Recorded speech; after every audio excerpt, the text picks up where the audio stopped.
first time we met you, do you remember when it was? I don't know if I remember exactly when it was, but I know that I actually did like y'all in probably like the first or second time I met y'all. Oh, thank you. It was BET Awards weekend. Yeah, it was like 2011. And we were in Cali. Yeah, we yeah. were in Cali, and that was at the ASCAP It was Awards. the ASCAP Awards. Yeah, Absolutely. it was at the Beverly Puffy- Hilton. Yeah, And I was Puffy doing was being I was honored. doing the tribute to Puff. Yeah. Yeah. And you came up to us. This is before we did the red carpet. We were doing the, Right. the MTV interviews. And We were getting our like credentials or something, and you walk up behind us. Yes, we was walking up on the side before you go inside, and they were giving credentials, and there was a red carpet a little ways away, and I was like, I like you guys. Yeah. Yeah. And then you dipped. You're like, by the way, my name's Clark Kent, and you dipped. And we're just like, no. And we ran after you, and we're just like, you don't understand what this means to us. There were at least two times, Right. that were super important to us. When you said that you fucked with our shit. Yeah. And that we were doing good stuff for the culture, and when Green Lantern came up to us in SOBs. And said like the exact same thing. Yeah, which was like mind-blowing to us. These guys understand and appreciate what we're doing, then we're on the right trail. Yeah, so for sure. you said that, we appreciated it, and then we were like, but we can't let you go without asking you just like questions for us personally because we're hip-hop nerds. Yes. And we asked you then, we were like, Puffy's being honored.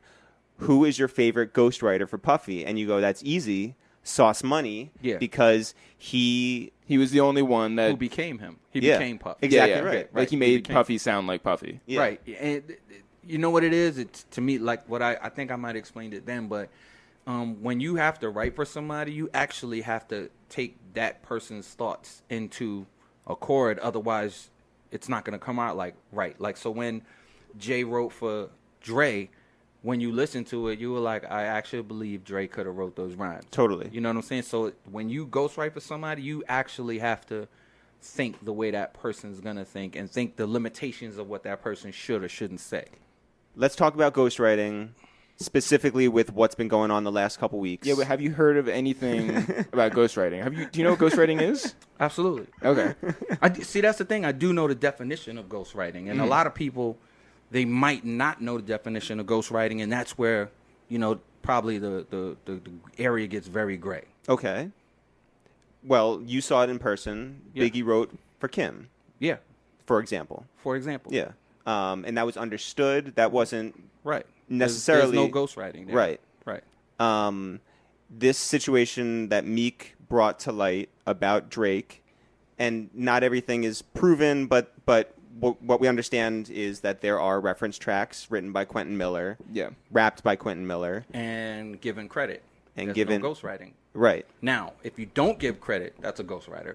Correct. Somebody's like, yo, your man's out here saying Drake is getting rhymes written for him. And I'm just like, before I agree with that, like, let me hear where you prove that. And if I listen to what this dude did in the reference tracks, they're not rhymes. Right. They're like hooks. So that's not ghostwriting to me. Now, if you got a record where somebody else wrote something and the credit isn't given, that's a ghostwriter. Right. Right. So now I heard on Rico, there's no credit given to Quentin Miller. Right. Now, if that's so, then in that instance, he would look like a ghostwriter. Right. I'm not saying he naturally is, but if you listen to what was written, it was just like, yeah, okay, that was like almost like I'm giving you a flow. Because it was like 2 bars. Right. Yeah. You know what I'm saying? But does it like, matter? Does that matter? In 2015. I mean, I don't know if it mattered ever because Rakim wrote Summertime. The biggest Will Smith record ever. Nobody argued. They were just like, shit is fucking amazing. But that's again, only if wait, you're wait, comparing. Okay. See, but when you look at that, you look at it for what it is. It's a song. And the problem is, when it comes to rap, is that rap is built off of the braggadocio of how good you rhyme. Cool. That's what rap is built off of. That's not what making rap records is built off of. The first rap record, half of it was written by Grandmaster Caz. Correct. He didn't rhyme on the record. So what are we talking about here? If the game that we play is built off of a record that was written by who I say is the first best MC ever. Right. So what are we looking at? What are we Oh, beefing no, about? it's all made up. But the question Yeah. is whether you're comparing Drake to Will Smith or Drake to Rakim. I'm not comparing Drake to anybody. First of all, let's get this clear. Yeah. That motherfucker is deadly. His pen is vicious. You can I say agree. what you Totally want to agree. say about there's these tracks. I don't think anybody's writing what he's really, really saying. Yeah. You know what I'm saying? Agreed. I mean, I look at Drake. I look at Drake and I look at Meek like this. Drake was this dude who probably got bullied when he was young. I'm not saying it happened, but that's the way he raps. Yeah. He raps like, I got bullied. You guys took advantage of me. I'm half Jewish. I'm half black.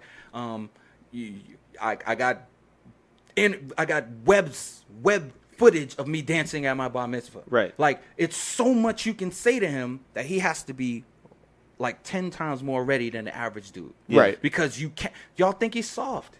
He wins with singing records. He goes #1 with singing records. So he's in his mind going, somebody is going to try me one day. I've got to be ready. Trust me when I say, Drake does not have 3-peat ready. You don't He think has so? the 7th record ready. That kind of guy is like KRS-One. Yeah. You know what I'm saying? Like, he's ready Yeah. because his pen goes. Right. He flames that pen. Trust me, he flames that pen. You don't look at MC like, at Meek like he's a super MC, even though he comes from battle rap. The battle rap that he comes from is street battle rap. Right. And that really doesn't require a pen. That requires you being slicker and talking more shit and being more effective with the way you speak. Yeah. You know what I'm saying? If you listen to all of the records he's made, you know what I'm saying? You're like, yeah, he'd turn a party up in a second. Yep. But you're not really going, oh, he's going to get super busy. So throwing the jab out there and people expecting Meek to come back and go super crazy is almost kind of like wrong when you're looking at a dude whose pen goes bananas. Right. You know what I'm saying? And especially when he's got the extra fucking triple XL chip on his shoulder because he's worried about somebody digging into his person. How do you feel about, for instance, like Kanye, for all day, has 18, 20 people in the room helping him out in terms of like making sure his ideas are as clear as can be and as great as they can be, and that includes people like Kendrick or Pusha or whoever. Stop where you at. Yeah. Tell me Kanye is not top 5 rapper right now. He is. Okay, cool. And my Kanye's favorite. doing his job. Yeah. Here's the other part about Kanye. I don't even look at him like a rapper. Like, he's an artist. Right. So what are you going to tell Roberta Flack, who didn't write all of her songs, that she wasn't fucking amazing? Very fair. You're going to tell Quincy Jones. She wasn't real like that, You're though. going to tell Quincy Jones, one of the most prolific producers ever, Right. that had Rod Temperton sitting right with him for damn near every song. Yeah. He's not Quincy Jones? Yo, but he wasn't writing his rhymes. Okay, well, none of them were rhyming, but they're all in the entertainment business, and this is fucking entertainment, and that's where the rap game gets a little confused. It's not about how you know what's crazy? Saying this and knowing this when I tried to give y'all the best MC in the world. I'm like, I'm going to show you that this dude is the best MC in the world. Everybody knows he's the best MC in the world, but nothing mattered until he started making amazing songs. Mm-hmm. It's the songs. This whole music thing, like half of what these kids are all panties in a bunch about is bullshit unless you make great records. That's the reason why, Drake, he really didn't have to say shit. He could just be like, have you seen what my mixtape sold? Mm-hmm. My mixtape, not my album. My mixtape outperformed damn near everybody's album that year. Yep. Mixtape. His last mixtape. But that gets confusing, No. though. Well, call it what you want. His last mixtape is iller than a lot of people's albums. Yeah. A lot. His first mixtape was iller than a lot of people's album. His last mixtape or not album was better than most people's albums. I'm sorry. You can't look at it like, oh, he's just this MC, this rapper. You got to look at it like he's an entertaining motherfucker. Yeah. He's talented. Yeah. He is. That's like saying Kanye shouldn't make 808s and Heartbreaks. I'm sorry. Those millions that sold said he should have. And he opened shifted everything. No, he opened his ability to do whatever he wants to do. For sure. Yeah. He took his power and showed that he could use it. Kanye's a bad man. Yeah. No, he's for a real. bad man. Thorough respect for Kanye Yeah. West. Are there last ghostwriting questions? Are there any ghostwriters that you want to just put on blast right now? Ghostwriters? Or MCs? Or writers, MCs who are writing for wrote writing other rappers. people, yeah. There's damn near every MC that y'all think is dope writes for somebody. Damn near every MC that you think is dope writes for somebody. Kendrick. Definitely writes for somebody. I'm sure he does. I bet you there's a girl going to come out and then she's going to be amazing, and then you're going to find out somewhere down the line, yeah, that was Kendrick's pen flaming right there. Pusha Also, I T. mean, like, Kendrick's writing for Dr. Dre. I think Pusha T Oh, yeah. might write for people, but I think Pharrell? I think Pharrell gets busy. His pen is Pharrell writes flaming. himself. Really? Pharrell writes. He Okay. gets busy. Pharrell was a rapper before. You know No, that, yeah, right? yeah, Oh, for okay, sure. cool. Yeah, So yeah, Don't yeah. take that pen away from No. him. And you know, like stepping away from what you're asking me, Pharrell is, with all due respects, the best producer, period. Understand why I say that? Sure. Pharrell gives you a track, tells you how you're going to rhyme on it, and tells you your hook. Most guys are just giving you tracks. There's another guy who does that, Jermaine Dupri. Mm-hmm. He's amazing. Pharrell continuously does it all the time, and if you don't use it, he makes the song. And then you're happy. Yeah. And I'm sorry, he shits on everything. Oh, you didn't want to do it? Okay, I'm going to do it for you. What? That dude, unstoppable. Yeah. Pharrell took a break for like 3 years and then came back and started producing again and was like, yeah, move the fuck out the way for a second.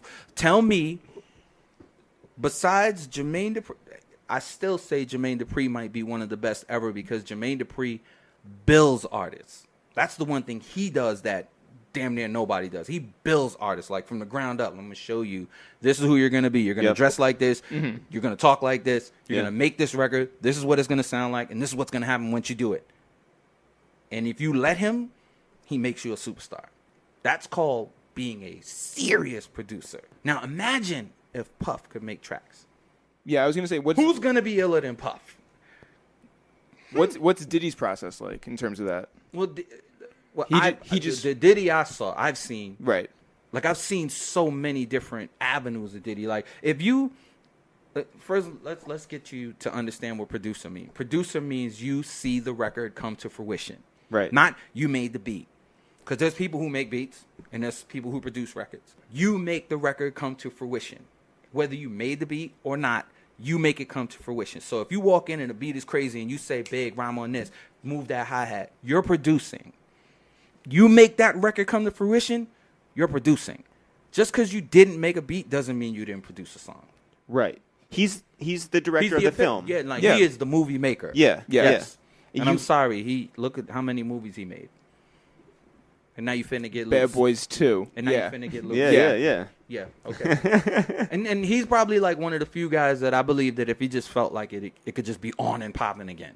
I want to talk about Maria Davis's Mad Wednesdays. Dope. Set up a lot of people's careers. Yeah. So that was a showcase in New York. Yes, it was. Was it a weekly, monthly? It was a weekly. It was every Wednesday, Mad Wednesdays. Because now it's a monthly thing. Yeah, I think it is now, yeah. But Maria Davis Wednesdays was damn near a stage for anybody who thought they were trying to do something. Singers, rappers, damn near violin players, whoever. She had, like, Mary J. Blige in there. She had, like, Keith Murray in there. I heard a story where Keith Murray got hit over the head with a bottle by Biggs. Were you there that night? Yep. Wow. I mean, it was just a fight. A lot of fight. And bottles thrown and bottles being broken. Dame got cut in his head behind that fight. Man. Yeah. There was a lot going on. Yeah. How come nobody gets hit in the head with bottles anymore? Lawsuits. Oh. People tell. No one's real anymore. They tell. You know what I'm saying? Like, think about it. Chris Brown and Drake, they were throwing bottles, and they damn near almost went to jail. You know what I'm saying? Now that greenhouse is shut down, right? Right. Yeah. How about that? Yeah. Dudes tell. Yeah. You know what I'm saying? Where Honeysuckle West, where that fight happened, was on the next night. So, no, nobody told. By the way, very unfortunate name in retrospect. Soulja Boy Tell Him. Not a good. It's like a snitching name. Notice he took the tell 'em off. I know. Well, I mean, it's so long. It's just a really, really long name. Too long for Twitter. So when you started running around town DJing at the beginning of your career, like in my mind, New York City was very territorial. Like you're a Brooklyn guy, you do Brooklyn. Bronx guys stay in the Bronx. Everyone has their own territories, but you seem to play everywhere and go about your business with no problem. Right, because it wasn't territorial. Oh, it wasn't territorial. So that you know. Okay. No, You know what I'm because saying? in my No, mind, it's like the Warriors. Right. It seemed like that, but it just wasn't. Okay. You know what I'm saying? Because the original Disco Twins are from Queens. They used to be up in the Bronx. They used to be in Manhattan. They used to be in Brooklyn. Who else? Grandmaster Flowers. He used to play everywhere. Grandmaster Flash used to be in Brooklyn playing at the zoo. With no problems. No, what's the problem? Your Grandmaster Flash played. It wasn't about you being a tough guy. It was about you performing. Yeah. Either you perform or you can't perform. Gotcha. You know what I'm saying? I played numerous clubs in the Bronx and Harlem, and I played more out there than I did in Brooklyn. Really? Yes. Why? Because it was killings in Brooklyn. I wanted to play. I wanted to actually do the work. You know what I'm saying? It wasn't a celebrity club to me. It was I really want to be looked at as one of the better DJs in the world. So I wanted to work as much as possible. So you work where the work was.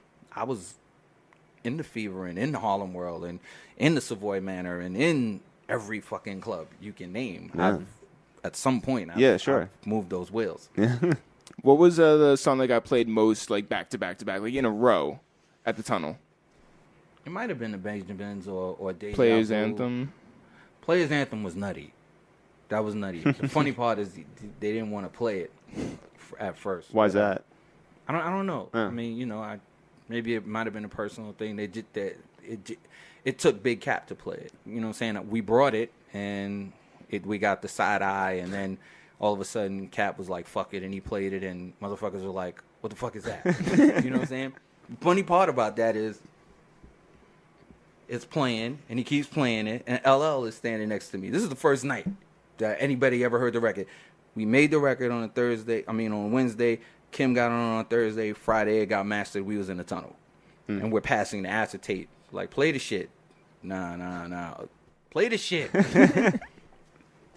Play the shit. Motherfuckers is going, what the fuck? Now we got a record out the gate. No one's ever heard it, but they're hearing it now and they're going crazy. Yeah.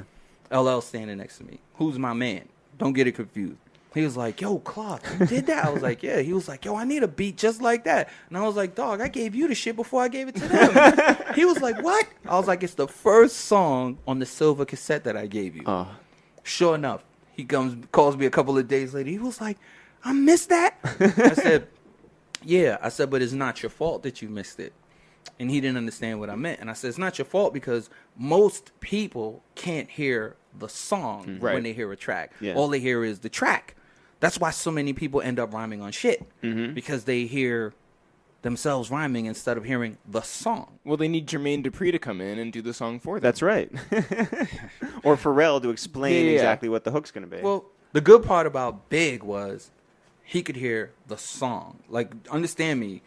I played that song for him on a tour bus because he was like, yo, we need some beats.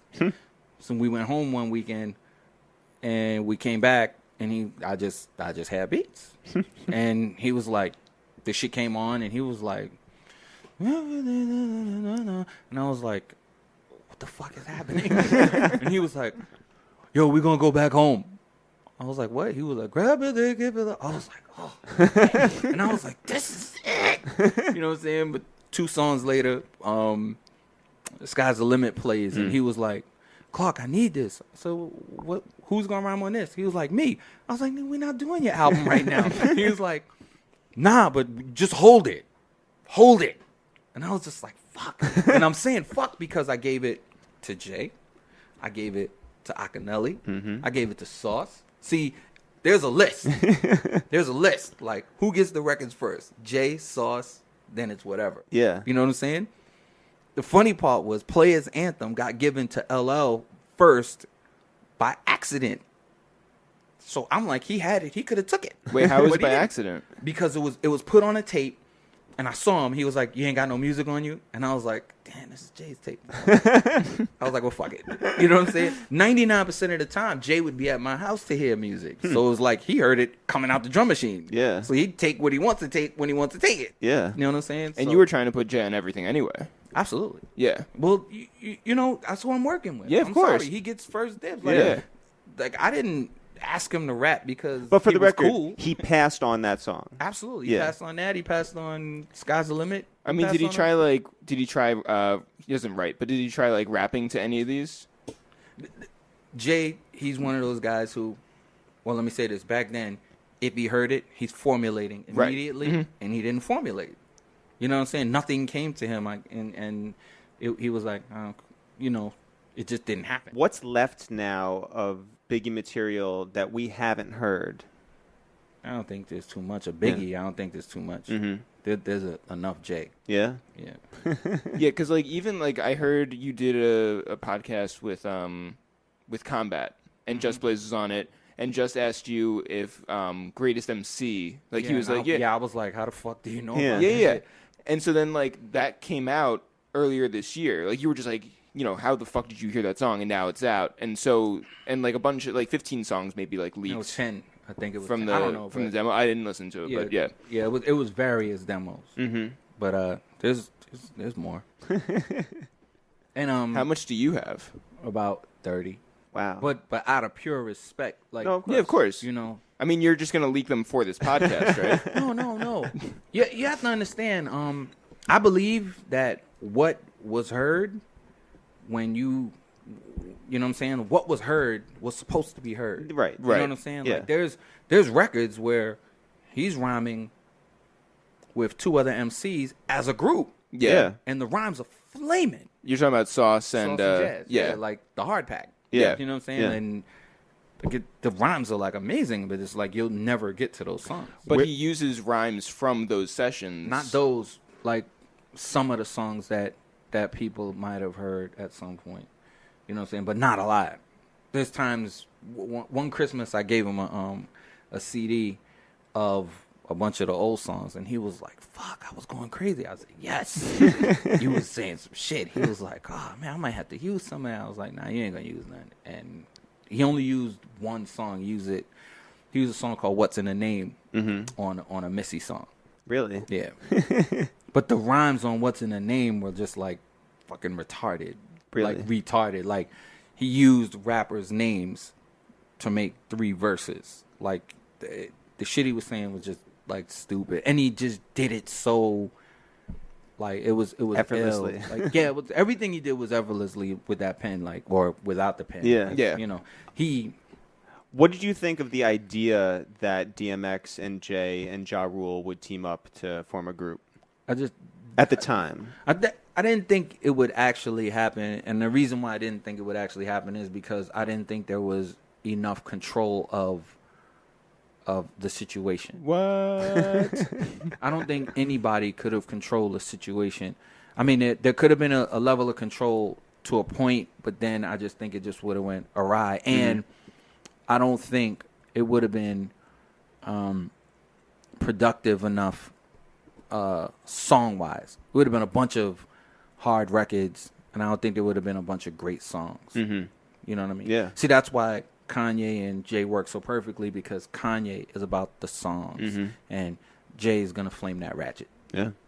This comes to mind. We were at a Heineken event that you were spinning at last summer, or last fall, and you were playing Bobby Shmurda back to back to back, and it was killing, killing. So no one can ever say that you're not attuned to what's out there, or stuff but that you you listen to everything. I had to like the record to play it that way, though. You know what I'm saying? And I liked it. And that's the other part about being a DJ. A DJ just can't be on some, I like what I like. I like what I like. I like records for reasons. You know what I'm saying? Do I think Bobby Shmurda's a dope MC? No. Do I think that record's energy is crazy? Absolutely. Where do I play? In fucking clubs. If I don't get the energy listening to it, I'm not playing it. When I heard that shit, the ignorance on it was so crazy that I was just like, oh, this is going to be... Now, I need you to understand, I heard the record way before everybody else. I'm from Brooklyn. Yeah. Right. So when people were watching the Vine, I already had the record. Yeah. That record became hot off of a Vine. I had the record. So I was playing a record when it was a Vine, and people were going, "That's that shit from the Vine," and I was going, "No, this is the record that the Vine made. Vibes for the record." And I'm just like, no, they took the 6 seconds and they expanded. What the fuck? What do you? And but that's a test of me really giving a fuck about my craft. Yeah. Though, you know what I'm saying? Because I don't just wait till a record's hot. I'm searching for it. Yeah. 'Cause I would rather be the guy who somebody goes, "Yeah, I heard Clock play that first." You're God's favorite DJ. Absolutely. Or Kanye's favorite DJ? Whatever. no. Yeah. God's, not Kanye. I was going to go into a very deep discussion of whether Kanye is God, but I think I'm just going to... We'll do that another time. He's not God. He's not. Well, is that an opinion or is that fact?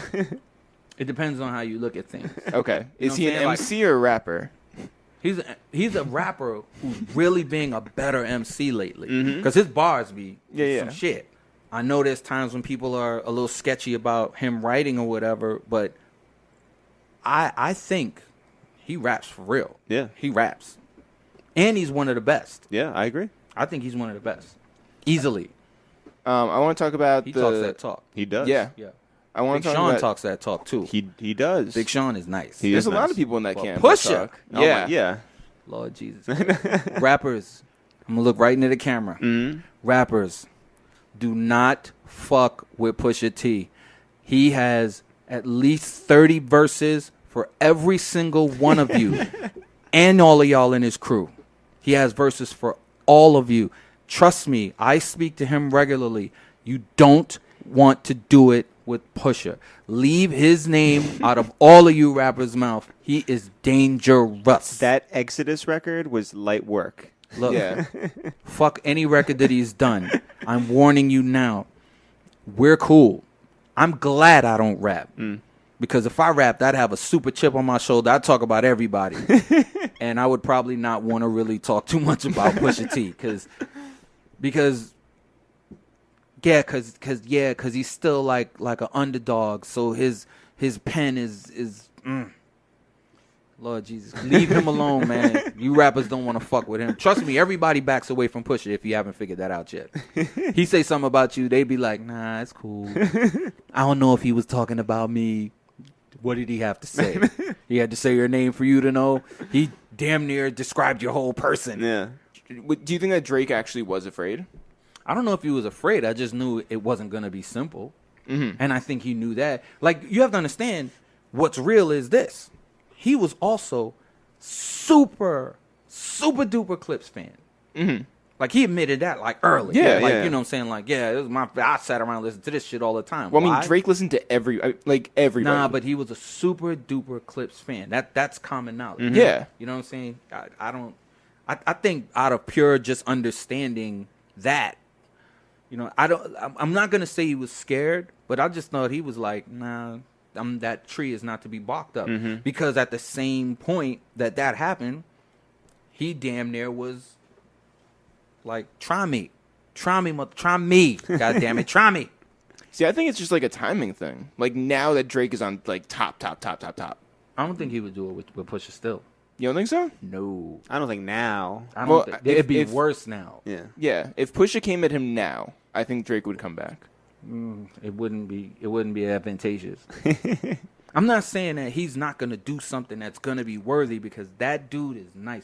I'm not taking anything course. away from Drake. Like, Yeah. he's a beast. Yeah. Yeah. Like, I've been saying that for damn near 4-5 years. Like, I heard him before he got with Lil Wayne and was Yeah. like, he's gonna be somebody just off of lines. Yeah, like, yeah, yeah. line for line. Like, he says crazy shit. How does Drake material get to Clark Kent before he signs Yeah, Lil Wayne? like MySpace era. Not because I really do look for new music all the time. That's. But I'm has not- your game changed now that like YouTube is around or SoundCloud? Are you like going around the internet? Do people are they in your ear? I find everything. Like, nobody can put me on to anything. Okay. Because I want to be so. I say I'm God's favorite DJ. Yeah. And I think the reason why I say that is because, you know, I think I approach the DJ game different than a lot of DJs. A lot of DJs love DJing. I don't love DJing. I love music. I love music way more than I love DJing. I just happen to be able to DJ really well. Right. So I look at it like, I'm going to play these records, but I'm going to play some great records. So I got to keep searching for the greatest records all the time. So when I play, you walk away going, dang, he got busy. So if you've only heard me one time, you can go, he gets busy. You know what I'm saying? Like, there's no, I do my best to make sure I don't have a bad day. Anywhere, any day, and then, you know, that's that. Yeah. So because I work to be that way, I have to be ahead of the music. Yeah. You know what I'm saying? So you'll find it. Oh, I find everything. Like, think about it. I was playing something as simple as Bobby Shmurda before it was a Vine. Mm-hmm. And then it was a Vine, and I was like, oh, shit, I'm not bugging. It's gonna go crazy. And then it went crazy. Like I said, do I think he's an amazing... Nah, it doesn't matter. He just made a record that was too infectious. Yeah, he's not an MC, but he's a great rapper. He made a great song. He made a great Yeah. song. Yeah. You're right. What you got, B? Yeah. I want to talk about like the geography of Brooklyn. Mm-hmm. You know, like how so like Why do I feel like this is going to be ridiculous? Well, no. If you want to go ridiculous, I No, can no, do no, that. I don't. Yeah, I want to talk that. Forget that. So I want to talk about. We already talked about some New York greats. Right. I really want to talk about some West Coast greats. Oh, here we go. I want to talk about. You recorded a song with Shaquille O'Neal and Kobe Bryant. Right. How was that? Speaking of two MCs. Damn, man. What are y'all trying to do? All right, let me just say this. Shaquille O'Neal, one, was my friend since LSU. Mm-hmm. You know what I'm saying? He's been my friend. Like, Yeah. How'd you meet him? He, no, he was Shaquille O'Neal. He's from Jersey. Yep. And he came to WBLS one day while I was on the station. Really? And he was this college phenom.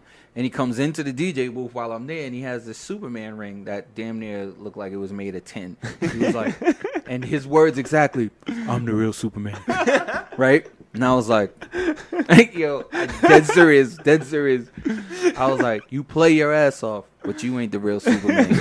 And he was like, nah, man, I was just playing, man. Yo, it's an honor to meet you. And from that day on, like, we were friends. Yeah. You know what I'm saying? Switched numbers, whatever. He got drafted. He went to Orlando. And we were just friends. So, like, I would be down there. And he was like, he wanted to make records. And, you know, I was just like, okay, cool. But, you know, then he would make records. And then I was like, well, damn, you're not that bad. Right, But, like, yeah. you know, whatever. Yeah. So when it came around, like I had made some records like in between, and he was always like, "Oh, you never gonna work with me." And I was just like, "Whatever you want, Shaq." You know what I'm saying? Because we were spending time as friends and not music, Yeah, yeah. and we had the same management. You know what I'm saying? Okay. His manager was my manager Yeah. at that time, and it was just like, "We're gonna make some records or not." And then so we just started to make some records, and you know, Kobe was rapping. Kobe was, I mean, he was rapping. You know what I'm saying? Like Yeah. you can't say he wasn't rapping, and you can't say that he was whack because he wasn't. It's just that, you know, the super lyrical, miracle MCs. Like, you're really an MC at that point. I looked at him like, "Dog, you play basketball, Right, and you're yeah. amazing. Yeah. Why you want to do this?" Yeah. Like, Who was like, writing for Kobe? Nobody. Really? Well, see, Nobody. That's a problem. that was the problem. Yeah. Look, I'll say that here's how much I know about Kobe's rap career.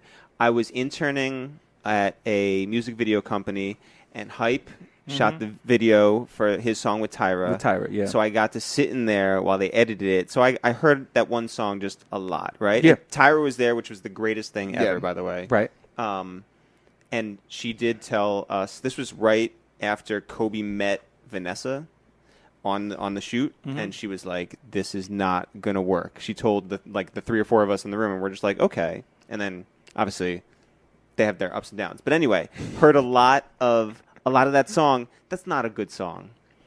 No, that wasn't a good song.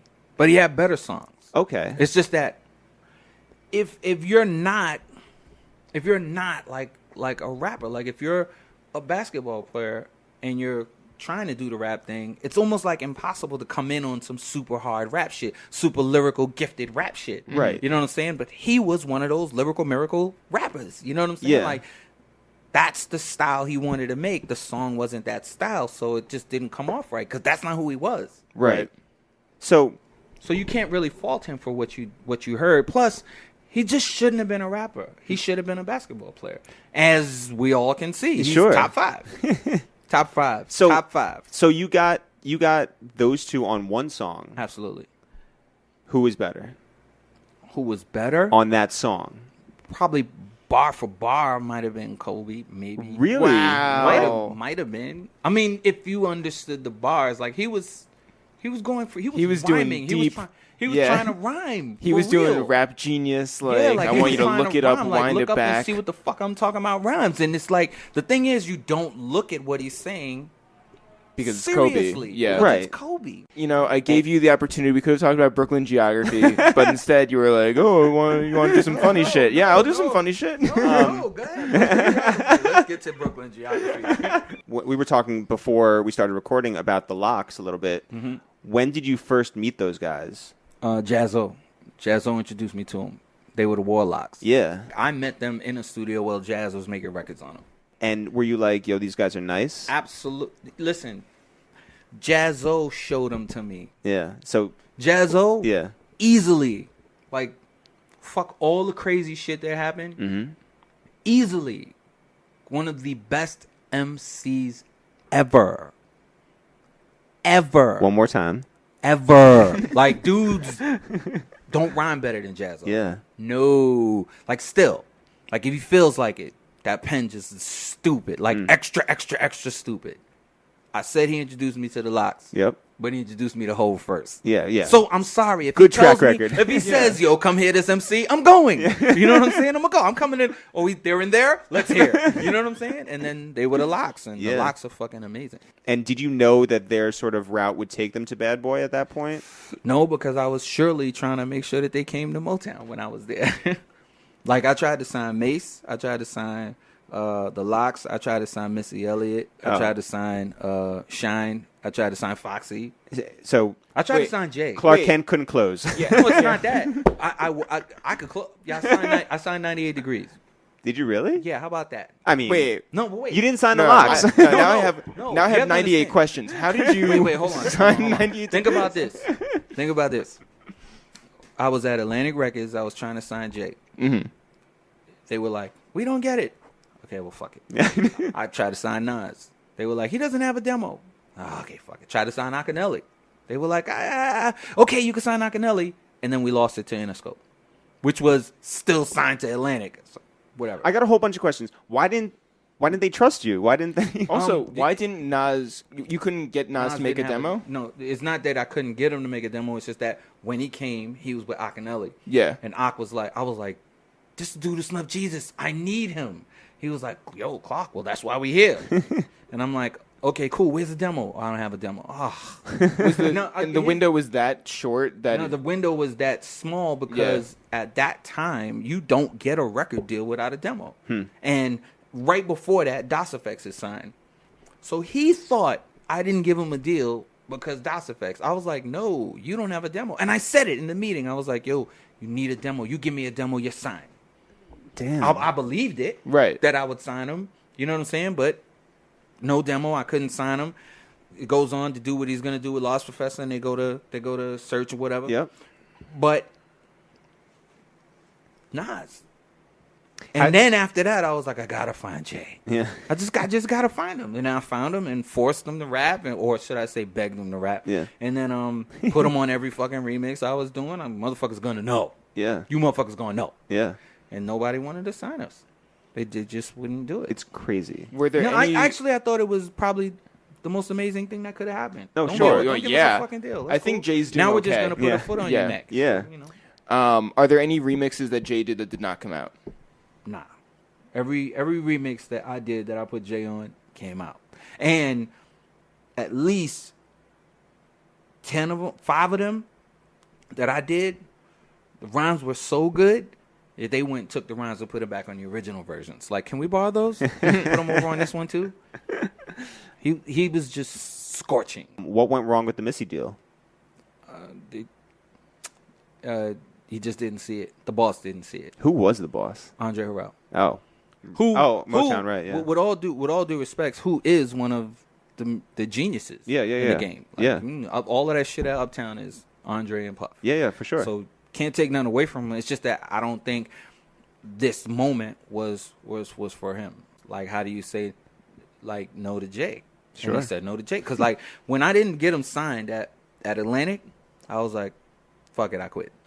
Really? Because nobody would sign him. I was like, oh, y'all motherfuckers are crazy. Yeah. You know what I'm saying? I was A&R at East, West, and Atlantic at the same time. And I was like, we got to do this. And they were like, I don't get it. I was like, well, fuck all y'all. Not really fuck all y'all, but like, y'all are bugging. Right. Yeah. And then I quit, and then Andre was like, oh, shit, motherfucker, you ain't got no job? Come over here and work with me, motherfucker. You my man. Now, you have to understand, I know Andre since he was making rap records. Yeah. Like, I know him forever. Yeah. And he was like, motherfuckers ain't, they don't understand. Come on over here, Cluck. Let's do this. Going to Motown. All right. He goes to Motown. The next day, he hires me. I'm like, okay, fuck it. Yo, look what I got. The next day, I was like, Hove. Ain't this nigga that skinny dude will be on the boat? And I was just like, yes. He was like, Clark, I don't get it. And I was like, I said it to him that day. I said, why the fuck did you hire me?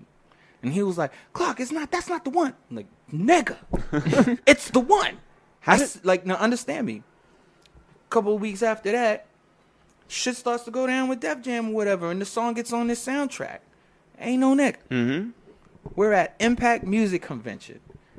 Our parties, Motown parties, anything Andre Harrell party, best parties on the planet. We have a party at Impact. Me, turntables, Andre host. Who's on the mic? Kenny Burns. He's my little brother. I put him on the mic. Come on, Kenny. What's the record that plays 30 times that night? Ain't no nigga. Andre Harrell comes up to the DJ booth. I fucked up, right? Yes! Fucking fucked up. Yes, you fucked up. Because now we ain't got no chance. Why was there no... I want to get to the 98 Degrees thing in a second. I'm not forgetting about that. Ask it now then. Okay, so let's talk about 98 Degrees. Okay. How did you find the Lachey brothers, the bald one, and the other one? Okay. A demo came in. And because, like I said... You actually listen to demos? Listen, if Nas had a demo, he could have been 98 I Degrees. tried to sign Mobb Deep. Really? Wait, no, Mobb we're not Deep. getting... No, we're not getting off Yeah, on 98 Mobb Degrees, Deep. then we'll get to No, Mobb no, Deep, but yeah. understand me. Jay, Mobb Deep, Nas.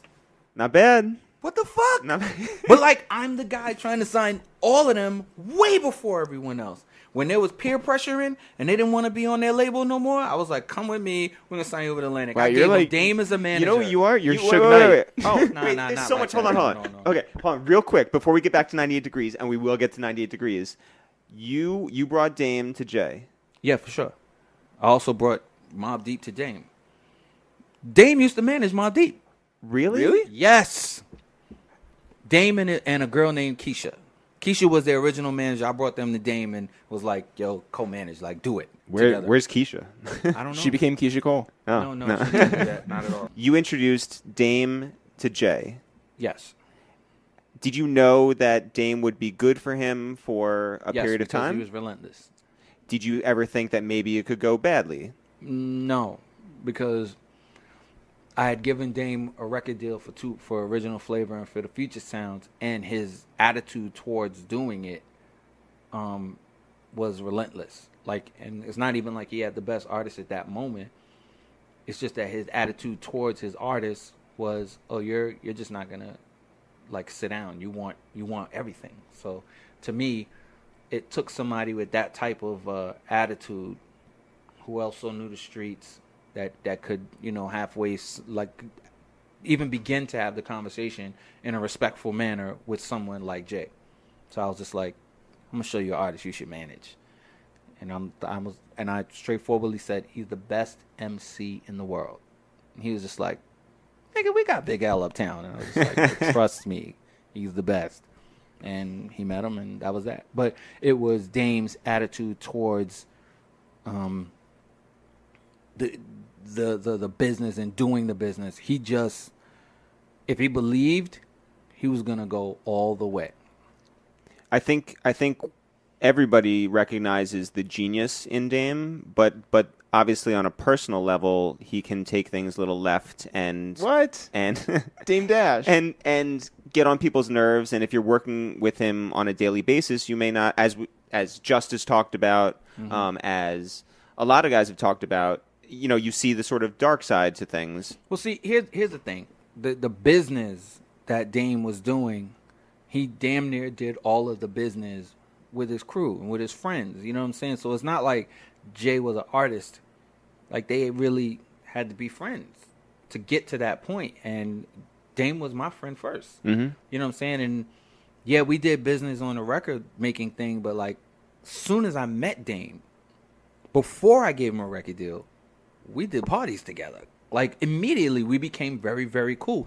I used to hang out uptown, so hanging out with a dude in Harlem never meant nothing special to me. But I hung out with Dame in Harlem on his block. His whole block respected me. His whole block showed me love. I know all of the best out. You know what I'm saying? Because I used to be up there with him. It was no, I'm from Brooklyn, I'm going to be scared to go to Harlem. No, I'm sorry. I used to go to Harlem before y'all went outside. So I can be cool with y'all like that uptown. And, you know, so. Did Dame respect your fashion sense? Absolutely. Okay. We had tons of arguments about fresh. It's just that, you know, I was fresh before I met Dame. So it wasn't, you know, like, that's real. You know what I'm saying? And the thing about Dame and my fresh is the fact that he really thought that I was from Harlem because of how much fresh I was. And he just believed everybody fresh was from Harlem, which he was dead wrong. And I proved it to him anyway. But, yeah, that's that. You mentioned Mobb Deep. Yeah. When they came and knocked on your door, their album was done and they were about to sign. They were signing the 4th and Broadway, but they were like they didn't want to be. And then I was like, well, let's try to get them off. But the record had to come out because it was being signed already. They had something about them. The first record I ever heard on them, like this was before it came out, was Peer Pressure. And I was like, I like these dudes. And then Tip used to talk to me about them, and so did Large Professor. I was very tight with Large Professor back then. That's why I knew about Akinelli. That's why I knew about everybody early.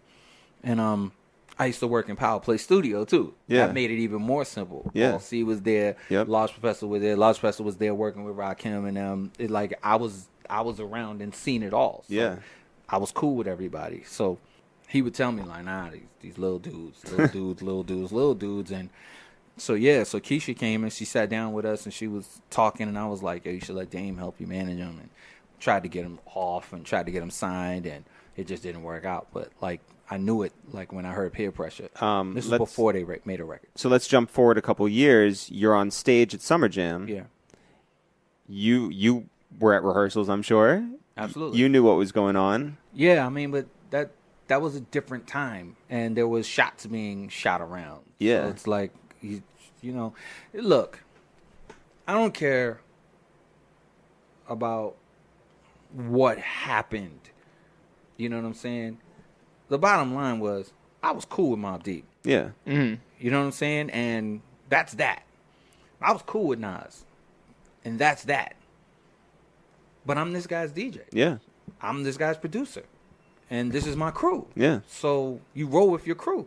Like, after all of that happened and everything went away, I produced one of Nas's shows. You know what I'm saying? I'm like, we're going to put a new show together for you. And, like, he looked at me crazy when we were doing it and was like, are you going to surely make me a good show? Because, you know, I know this is your man. I was like, first of all, I don't have to do this.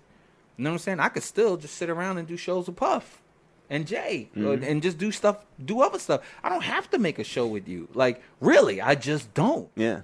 But I think you're dope. So I think you deserve a dope show. So let's do it. That's awesome. And this show was crazy. Just for the record, and we've talked about this before, throughout that whole beef, I refused to listen to Nas. Yeah, like, I had we no took it very skin in the personally. game. Yeah. I really did choose sides. I was like, I'm just going to listen to Jay. And I did.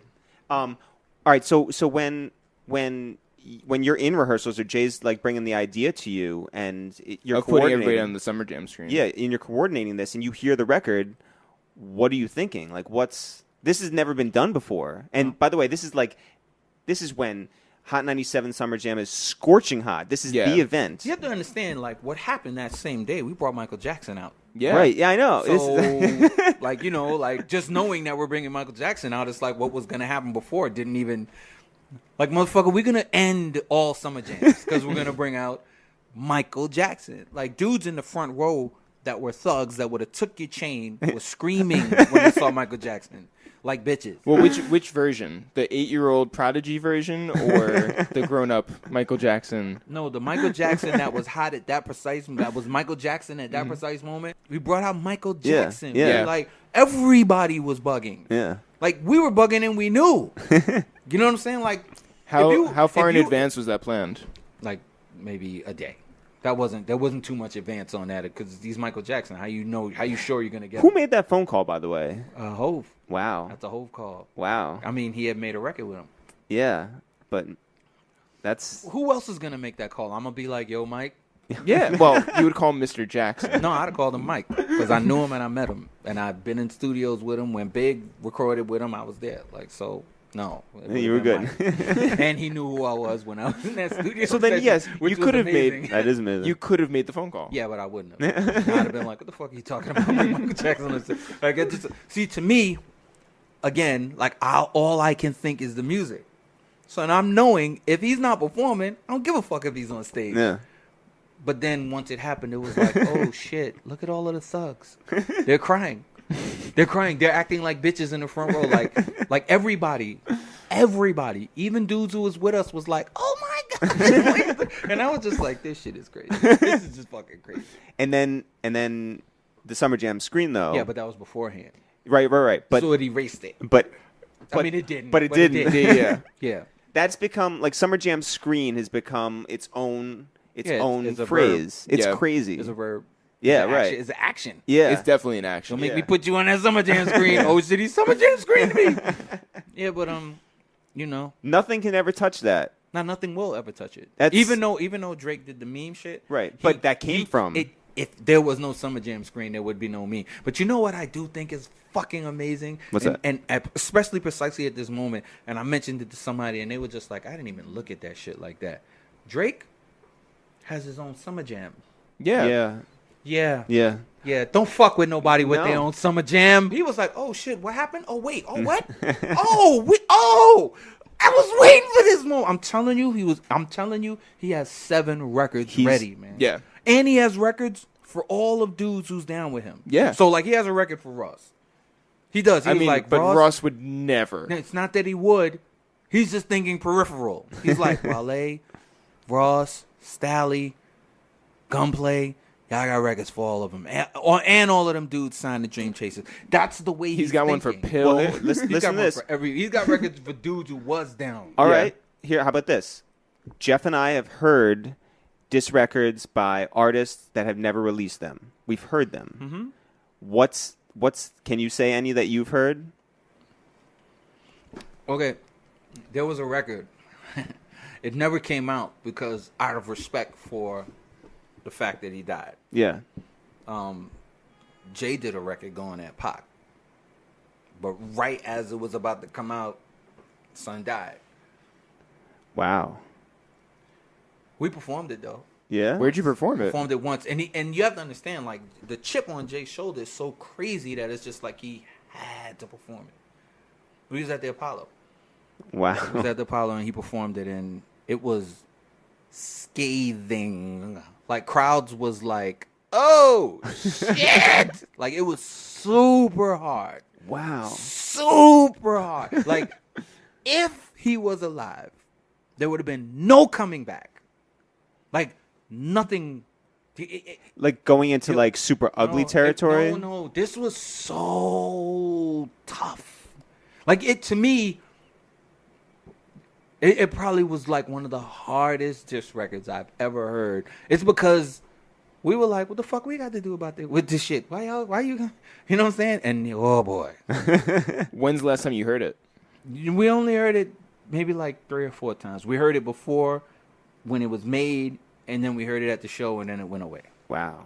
So But you it don't was actually like have a copy of Super it. tough, huh? You don't actually have a copy. Of it. I didn't want a copy. Um, I wouldn't. I Like didn't it's want a copy radioactive?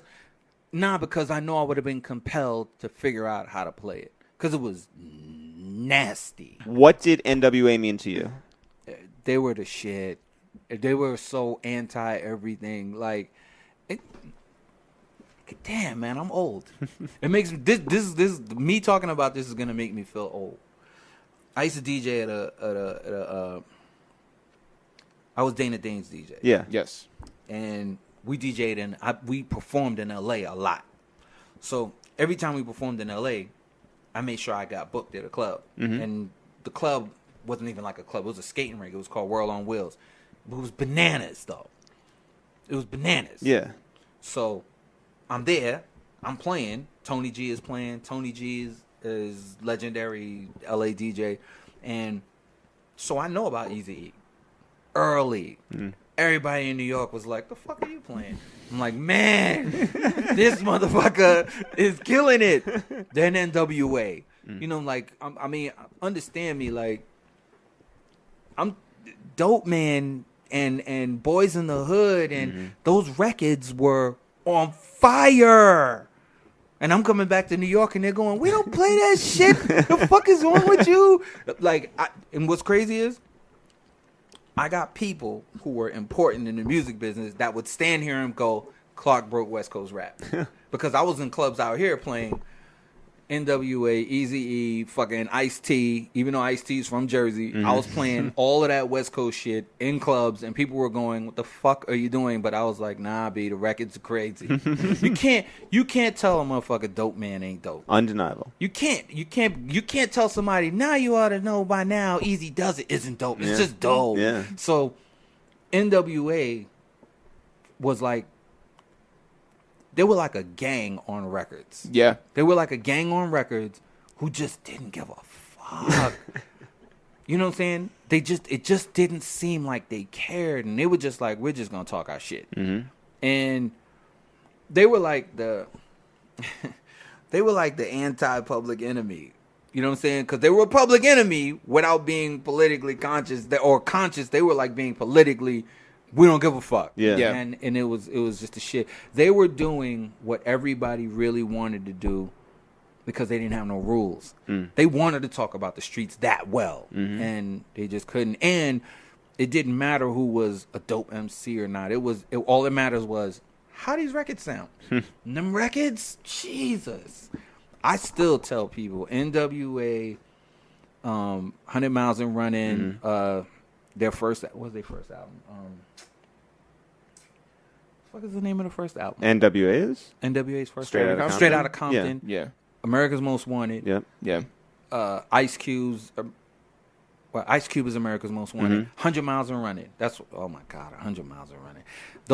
That group of records, and Eazy-E's first, Boys in the Hood, those records were so crazy. They're not good records. They're amazing records. Amazing. Yeah. Yeah. So, like, imagine you're from New York. You understand Grandmaster Caz, Yeah. Kane, Rakim. You understand the greatest of the greatest MCs, but these dudes are doing records that affect you differently. Because you're like, damn, I wanted to say that shit. But we don't drive 90. We don't drive in old school cars, and we can't really talk that shit. So what that shit was a very clear and descriptive picture of the shit that we wanted to see without being able to see it, but I saw it. I got arrested in L.A. for wearing a Fila suit. You Because did? Really? you couldn't wear Fila suits. I was jaywalking, and I had a Fila suit on. I got arrested for the Fila suit because it was gang paraphernalia. Which gang? It didn't matter.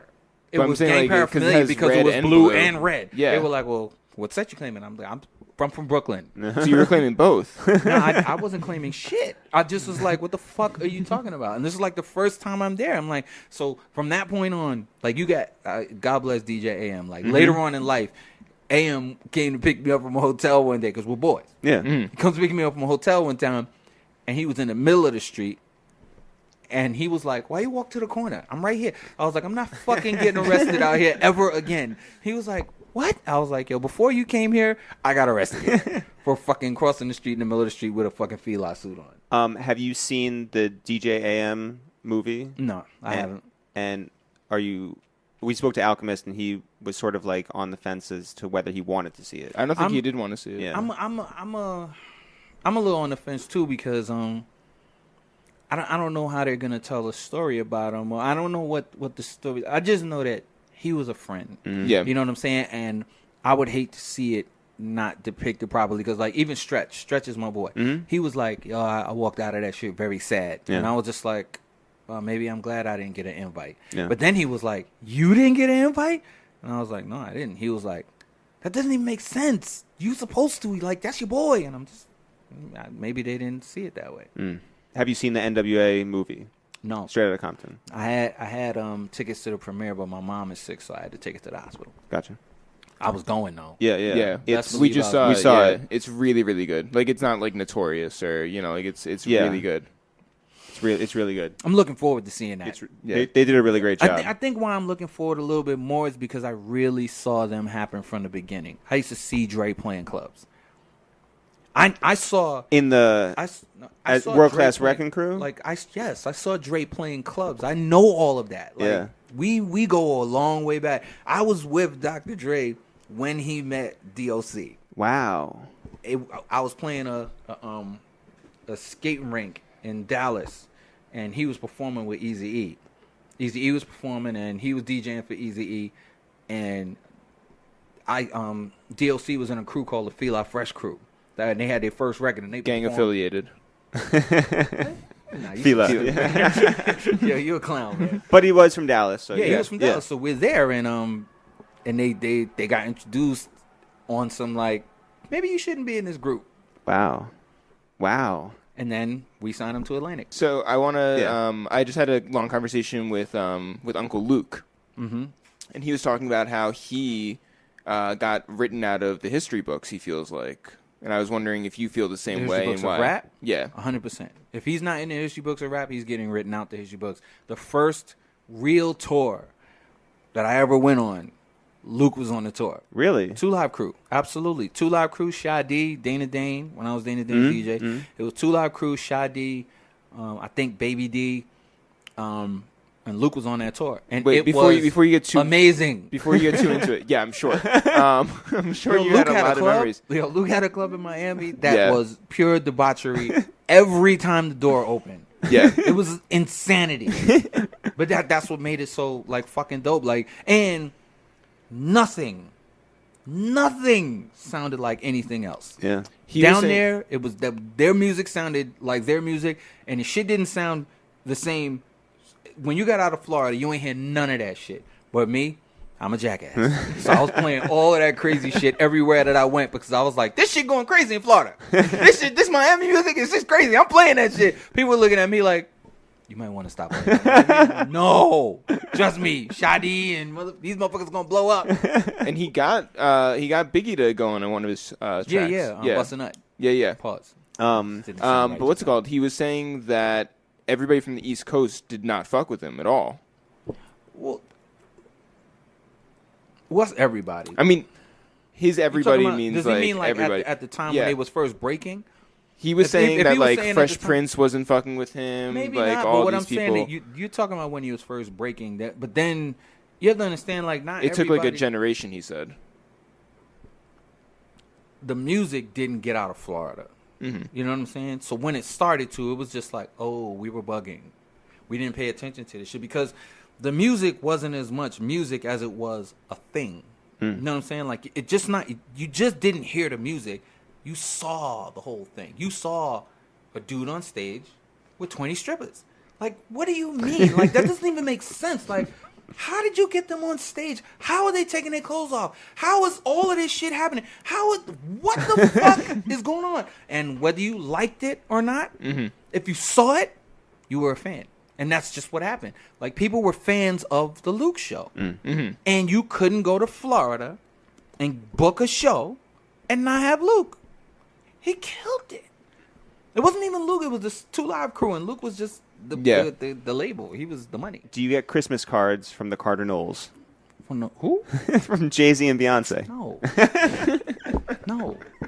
I don't know what they do. I don't know. Nah, did they make Christmas cards? I don't know. I don't know. I was hoping that maybe you would Yeah, have we the haven't answer. gotten them. Yeah. I haven't gotten They haven't sent us Can Christmas you talk cards. to them and get us Christmas cards next year? I can't promise that. I could probably get myself a Christmas card. But like, how do I sound saying, hey, put me on that Christmas card list? Yeah. Yo, why ain't get no Christmas cards, God? Foxy Brown is your cousin. Yes. You said that you weren't able to sign her. Nope. I want to know why that was. And I also want to know if you knew anything about. There was supposed to be an album with her and Kim together There was. called Thelma and Louise. Yeah. But you have to understand, like, Junior Mafia, Foxy was going to be in Junior Mafia. Really? What? Why did that not happen? It just didn't. Was It was like, some differences. but they were okay. So they were cool at a certain point. Yeah, for a while. Yeah, but like even after like both of them had gotten big, like first, there was no issues. Yeah, but then there were issues. Right. Yeah. And that's because like they were going for like the same girls. Yeah, but they were going for like the same stylist and the same like everything. Girls. It's just girls. Girls beef about totally different shit. Like dudes just beef about ego. Ghost writers.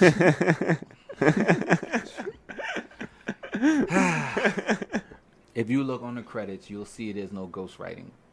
The credits were the credits. Yeah. Mm-hmm. So there was no ghostwriting. Yeah. But yeah, Shine, she was supposed to be in Junior Mafia. She would have been a Mafia. How did she record with? No. Junior Mafia? No. It didn't get to that. Gotcha. Point. What about the Thelma and Louise record? Did they record together at all? No. You know what's funny? I always felt like if anybody could make that record like actually happen, it probably could have been me. And you just didn't pull the trigger? No, because it just would have taken just too much. Like I actually had a deal for it, but I just couldn't make them see it. I just couldn't make myself try to sit there and be like, you just got to do this. Because like if you would have a conversation with one, it would be like, nah, fuck that. Yeah. Before you even get to it. So it's just like, no, I'm not. But there was $1 million on the table. It doesn't matter. It doesn't matter. At some point, just money just don't matter. Mm-hmm. And it just didn't matter. They just genuinely, it's not going to happen. Were they both supposed to come out during the Summer Jam thing? Yeah. Why didn't that happen? Because Foxy had to go to the bathroom or some stupid shit like that. But I helped with that. Because Fab's my boy. So Yeah. Fab killed Summer Jam. Yeah, but this was like 3 years ago. 2 years. 2 years ago? 2 years ago, yeah, because I was in Canada and I was on the phone with Fab like, yo, son, she's not this. Yo, why isn't she? It's my name. So I did whatever. When it comes to Fab, because we're so like cool, like away from all of this shit, because like people probably can't see that we're cool, but like we're super cool. So when we talk, it's like I'm talking to my little brother.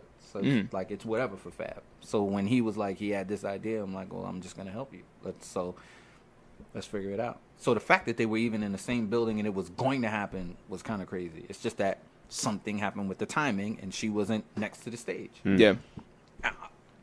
Soon as Fab got off stage, yo, Clark, what the fuck? I'm in Canada. Yo, man, yo, I look crazy. Oh shit. And then I'm like, Inga was really like kind of hurt by it that she didn't get to do it. She was very hurt because she was willing to do it. She's like, fuck everything. You have to understand, like, what if they just decide we're gonna put bars together on a record? They rhymed on the same record before. You know what I'm saying? On the Total Remix, they rhymed on that shit together, and they both were bananas. Yeah. Imagine if you could have an album full of that. Yeah. You couldn't make it happen. I don't know, man. They were, yes, Foxy's my family, but like Kim is like family. You know what I'm saying? So if you say my name to Kim, she's going, that's my big brother. You know what I'm saying? It's gonna come off like that, and it's not put on for rap. Like she's, you know what I'm saying? I can call her and say, do this. You know what I'm saying? Because we're like, I'm from the beginning of her rap career. You know what I'm saying? Like her first record she ever rhymed on was me. Her first feature on a record was me. You know what I'm saying? Like you're with us. This is what we're gonna do. Yeah. Like I said to Jay, listen to my cousin. You know what I'm saying? He didn't have to. It was another chick on that record. So you originally brought Shine to Jay, right? Not necessarily. I just was introducing him. Right. Yeah. Yeah, it didn't go the way it was supposed to go. Well, that's not my fault though. It's not my fault. It's It was Shine's like intro. Yeah, it was. He was like, "Yo, no disrespect. I'm the best nigga in the world. I'm the best nigga around." And he was like, It's like, oh? He was like, really? He handled it so well, though. He was just like, word. See, and if you know Jay, this isn't just this. It's fuck out of here with that bullshit, motherfucker. You ain't shit. And you can feel it in the tap. So it's like Jay's somewhere. But else. he like literally like Shine gives him the demo. He gives him the demo, and Jay gets in the car, and this is like after the party's over. Jay's driving away, and he just flings the shit out the window. I'm just he didn't see that happen. I did. I was just like, God damn, you ain't even gonna listen to him. His whole demo was him rhyming the Jay instrumentals. From beginning of the beat to the end. So if the instrumental was 5 minutes long, he rhymed from beginning to end, no breaks. And he was just so ill. He just wanted it. He's ill, though. He was ill. Yeah, And I loved Shine. Shine was How I did loved he? Shine. And then how did he get to Bad Boy? So, So Diddy goes to the garbage can. no, fishes no, it out. no, Yeah. no. I'm telling people, this motherfucker's really good. He's dope. Sylvia, she's like, I'm not going to let you tell me somebody's dope again. Sylvia Rome. Yeah. And not go with it. So I tell her, call a lawyer right now. His lawyer's my lawyer. Okay, we're going to work this shit out. Fuck it. Fuck it. Go sign. Shine going to get a deal. Shine is going to sign with Sylvia Rome. Yeah. It's Christmas time. We all go to St. Bart's. I'm doing parties for Puff. Sylvia's happy. She loves Clark because she's about to sign.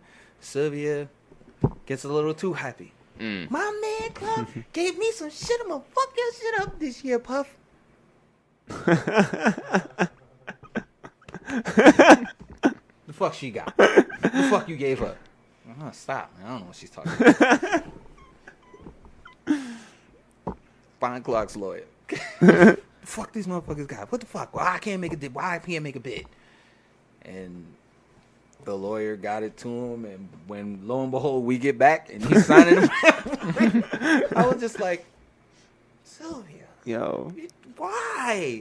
You know this motherfucker can't sit well if he hears some shit. He's gonna find out.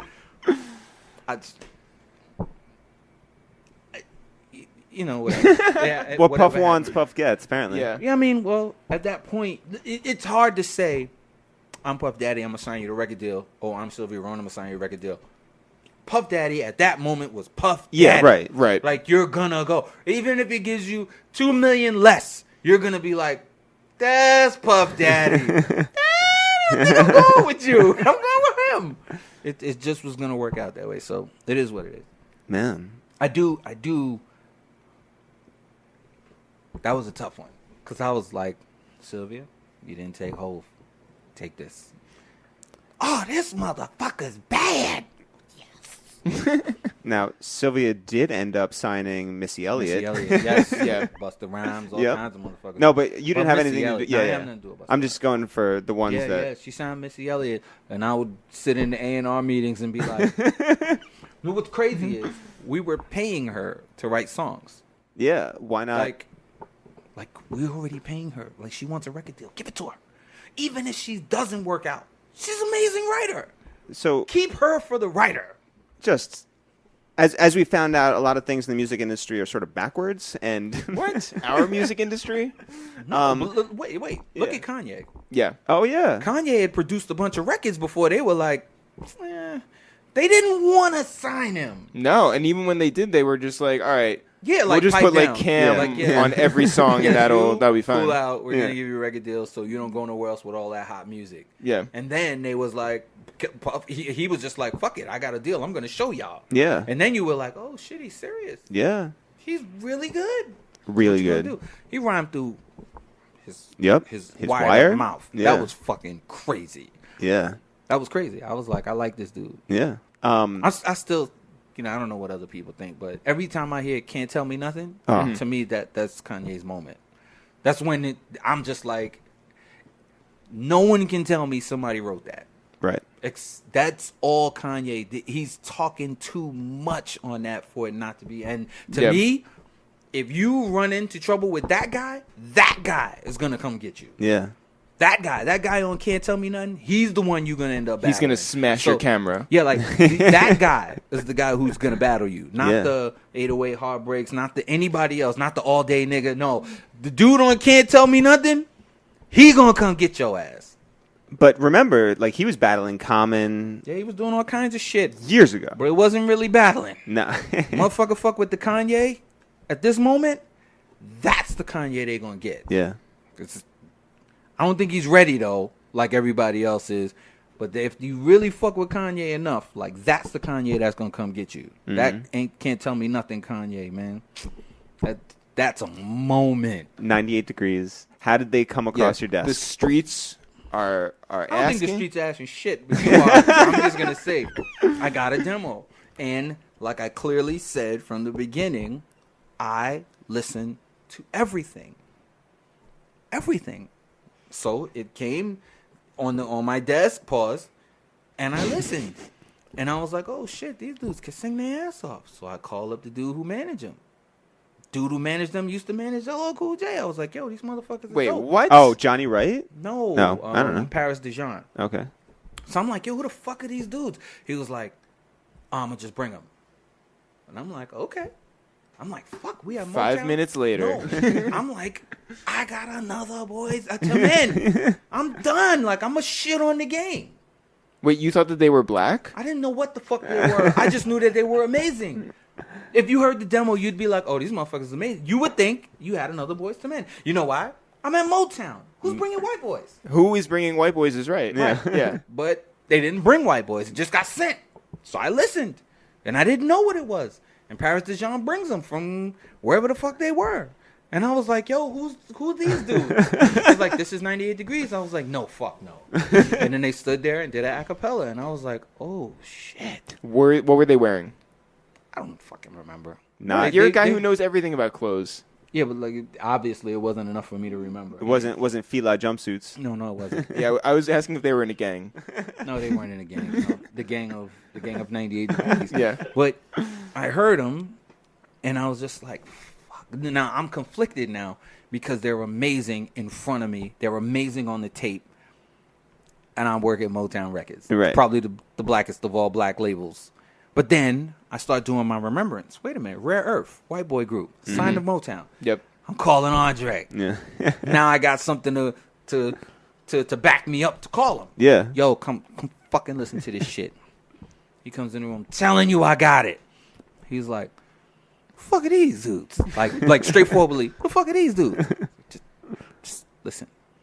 They sing. He was like, oh shit, come get oh, motherfucker. Yo.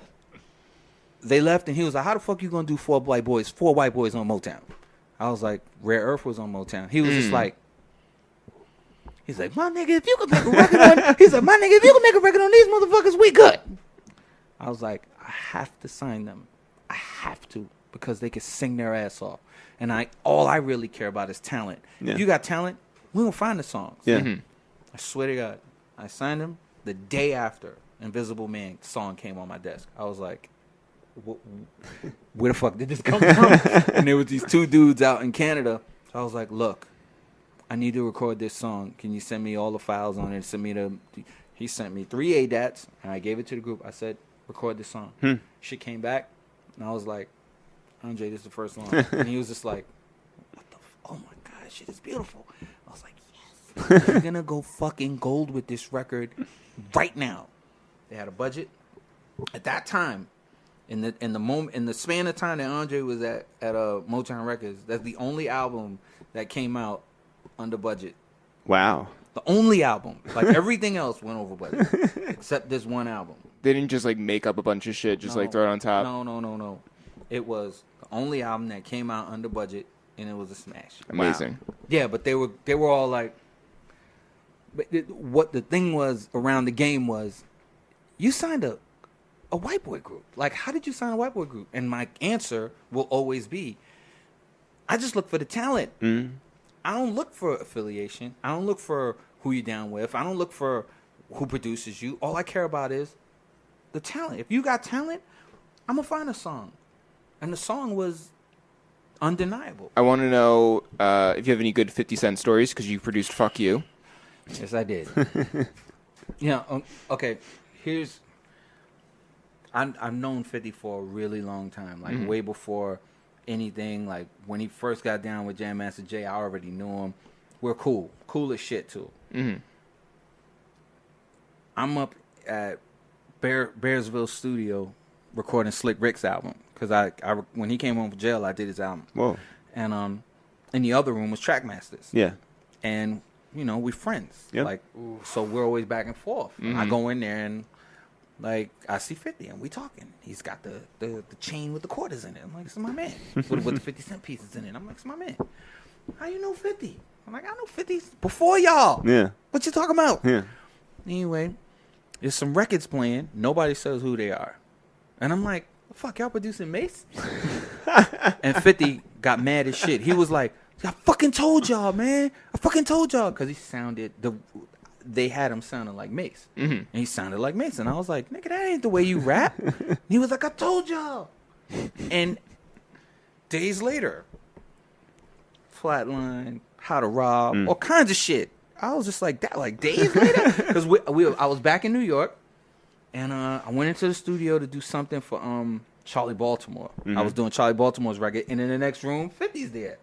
With Derek Angeletti, and he was like, "Listen to this record, How to Rob." I was like, "Oh shit!" He was like, "You made me mad that day, Clark. You made me mad." I was like, "I didn't make you mad. That's how you rap." You know what I'm saying? Because if you listen to the record he made with Jam Master Jay, he rap like that. He rap hard. He's a hard rapper.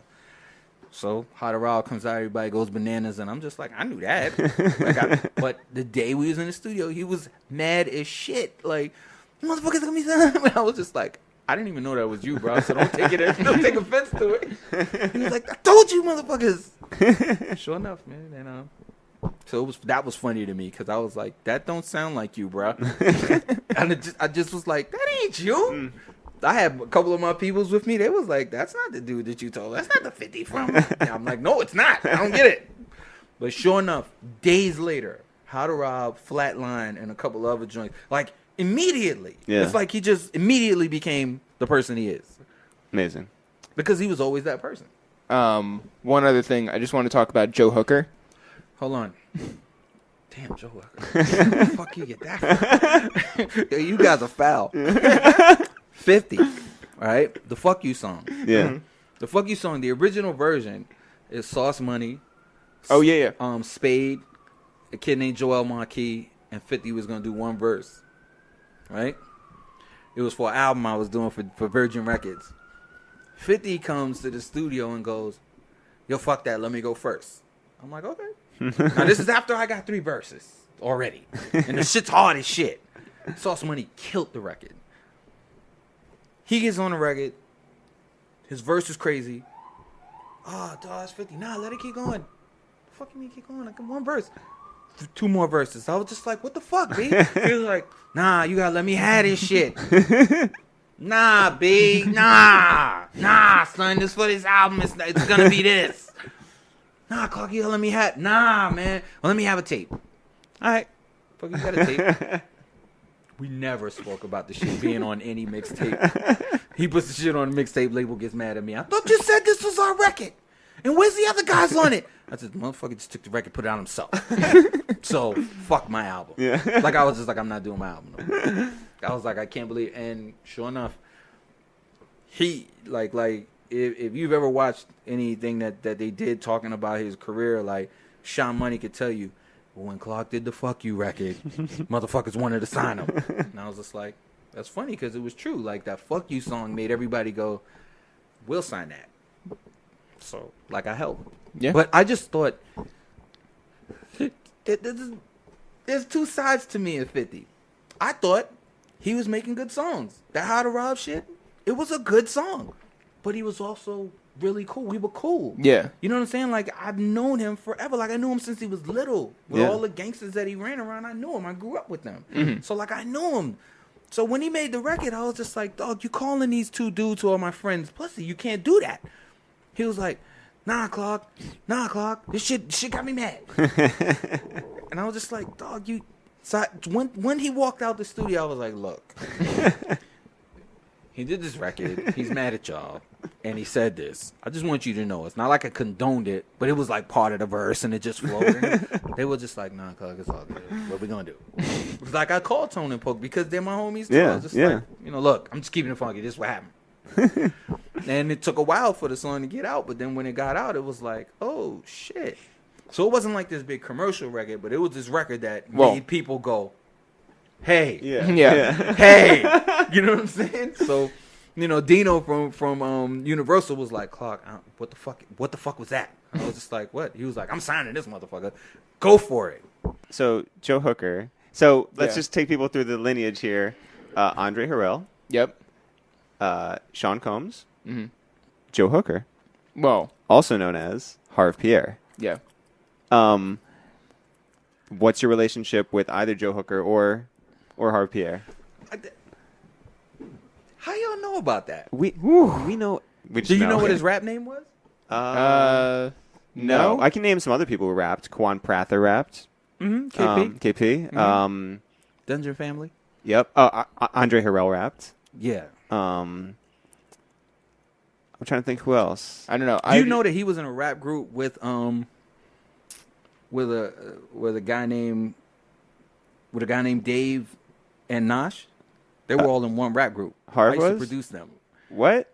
No. What? Yo, did you know that Derek Angeletti was in a group called the Ultra Death Defying 3 MCs? You never knew that? Let's go through I was all the there, hitmen. I was their DJ. What was the Wow. name of their group? The Ultra Death Defying 3. And I That was is a their DJ. terrible name. Absolutely. No, it was amazing when it was their name. What was it? 1986? No, that was like 80. That might have been like, I was like 18. So it was Ultra Deaf Ultra Deaf Defiant. Defying 3MC, the Ugh. UDD. Was D. Mad? Huh? He wasn't D dot then. He was Master D, I think, if I remember properly. He was Master D. That's when dudes put Master in front of their name. You put Master in front of your name at one point. Chill, B. Chill, B. Chill. That was for that. That's not for this. Fucking assholes. Yo, those are assholes. Damn, fucking guy. You know what? Y'all are fucking as bad as Nardwar. I would hate to get cornered by that dude. He'd be like, did you really produce?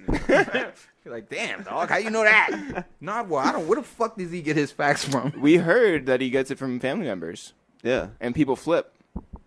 Now, Nobody in my family's selling anybody shit. No, see, We're okay. Panamanian. We don't play that shit. yo, where did real quick aside? Do you know what the name Joe Hooker means? Well, he sang the hooks, right? Right. Yeah. That's all it meant. No, can Yes. you? I dare you to come against me. Wait, hold on. No. Every hook that he did was dope. Yeah. Yeah, that's why his name was Joe Hooker. I did a song for G Dep that he did the hook on. That was super crazy. Really? But we didn't get the sample clear for it to be on the album. It was so dope. Like it was such a good hook that if I didn't have respect for what I've done, I Yeah. would go get the hook again and be like, yo, do this shit again. Wow. Yeah. My favorite Harv Pierre thing is that we heard from people at Atlantic Records that when Bad Boy was over there, Oh, yeah. he would just be in meetings and just so disrespectfully Yeah, taking well- phone calls in the middle. Well, yeah, because they would like go around. All They'd be like, "All right, marketing," and then like marketing would start talking about whatever, and he'd be like, "Hello." No, you know what though? Think about this. If you come from Bad Boy, what do you really give a fuck about? So if that's what he was doing, I don't care. I respect it. But Fuck just it, you like come off from the Bad side, Boy. just like, "Hello." And then like like people would just sit there and be like, You have to wait for his phone call to end. Yeah, should I start? And then like you'd hang up and then like sort of nod at people and then, "Hello." Fuck it. Fuck Oh, it. actually, so Eric and I, we once had a meeting with Irv Gotti. Mm-hmm. We got brought into his He studio. had a studio on like 30, maybe he still does, on 36th or 37th Street or something like that. Yeah, Mhm. he And was trying to do like an Entourage, but for the music industry and set in the 90s. it was going to be like the story of Def Jam, but like fictionalized. Mm-hmm. And so he brings us in, and Because we were theoretically going to write, some stuff for it. Mm-hmm. yeah. But what ended up happening was that we sat there for like an hour and a half and just listened to all of his stories. Yeah, He didn't like leave any room for us to be like, "Hey, this is what we are and this is what we do," or whatever. But I mean, at a certain point, we indulged him. We're just Oh, like, yeah. tell us about It was this or that, or amazing. the other thing. Yeah. But he was telling us about how he used to challenge Dame. They used to see who could be a bigger asshole. Mm-hmm. And they would steal like J-Lo's plane. Yeah, he got like Tommy Mottola's plane, Mhm. and they'd be like, "Yeah, we're gonna do a like a record for J Lo, but like with Ja, but it's gonna be in like California and then Florida." And then they'd like fly over there, fly down there, and just spend like all this money. Yeah. He was telling us about how he pissed in Lior's office. Yeah. Well, because too, like to like prove a point. like Lior would pit Or everyone whatever. against each other, obviously, Mm-hmm. and I guess they bought into it, and so like you have Rough Riders and Murder Inc. and Rockefeller all just trying to like outdo each other in terms of like who That's could a good be- way to outdo one another, by the way. What, piss By on the pissing carpet? on the carpet. Yeah. See how crazy you I are. don't know if I'd piss on anybody's carpet. That's- That that's- seems pointless to me. Yeah. Like, go ahead, piss on your carpet. It's almost like, so. I think that's what Lior said. It's He almost was like, just do you know I'll buy a whole new building and move Def Jam to it? I'll buy a building, pissed on the floor. So what? I'll just drop your label. Yeah. How about that? Oh, man. Do you have any good like Dame or Irv or anybody like being at that level stories? I probably have too many, but I don't. Yeah. It's just, it is what Yeah. it was. Yep. Yeah. Yeah. There's plenty. All right. There's plenty. It's just it's like I don't even know if they mean anything. Yeah. Think about this. I don't know if you can relate, but you're from the hood. You're from the hood. Get a pair of sneakers was like amazing if you're from the hood. And then you figure out what it is to make millions of dollars. And you think you know what it is to have millions of dollars. But then you get millions of dollars that don't make sense to the thoughts that you had. What are you going to do? You're going to bug out. Yeah. You're going to do crazy shit. Sure. You're going to do shit that you just know you shouldn't do. Walk in the store and buy every pair of sneakers on the wall, that's just dumb. If you can't fit them, like, what was the point of that? Oh, you want to be the guy who did that? Right. Okay. So. You know what I'm saying? Like, Yeah. that type But of shit got done. Like, it's That's why like I don't think Meek takes any of this stuff seriously. any of what stuff? The Drake stuff. Like he's like it's just rap. Like it's just I mean, it is just rap. And Yeah. it should be. yeah. You know what I'm saying? It's just. But like you coming shouldn't- from where he came from, like how could you possibly take any of this seriously? I don't know. I just know that when it comes to that, I almost feel like, well, why did you start something? Or what was the point of you doing that? You know what I'm saying? Like, Right. was the point of it so that you could get him agitated? Okay, you got him agitated. Now what you going to do now that you got him agitated? Or you just wanted to be like, watch me get Drake agitated. I got you agitated. But you know what I'm saying? But like, Right. you can't. I don't know. I keep saying, I don't know if it's true. I just feel like when you visualize Drake, you visualize something that might have happened to him. Like you might have never believed him. You know what I'm saying? You might have just been doubting him. Like everybody might have doubted him. Everybody might have disbelieved him. He might have got bullied. Like so much shit might have happened to him that he's going, there's one thing I can do. I'm not gonna rap. Yep. And you motherfuckers fuck with me, I'm gonna show you that I can rap. So it's almost like, okay, so you said that there was some ghostwriting being done. Okay, there's no ghostwriting. I proved that. When you get writers credit, there's no ghostwriting. So what now? Oh, you thought you could just say that and I'm not gonna say anything? Okay, cool. That's what you said to get me to rap. Now I'm gonna rap. You saying I'm right enough? Look what I'm saying now. Yep. What you gonna do? And then you don't do nothing. Yeah. So it's almost like, why did you throw that out there? Yeah. Like, and the worst part is, he went so right that you're not even gonna give a fuck if he writes a rhyme again.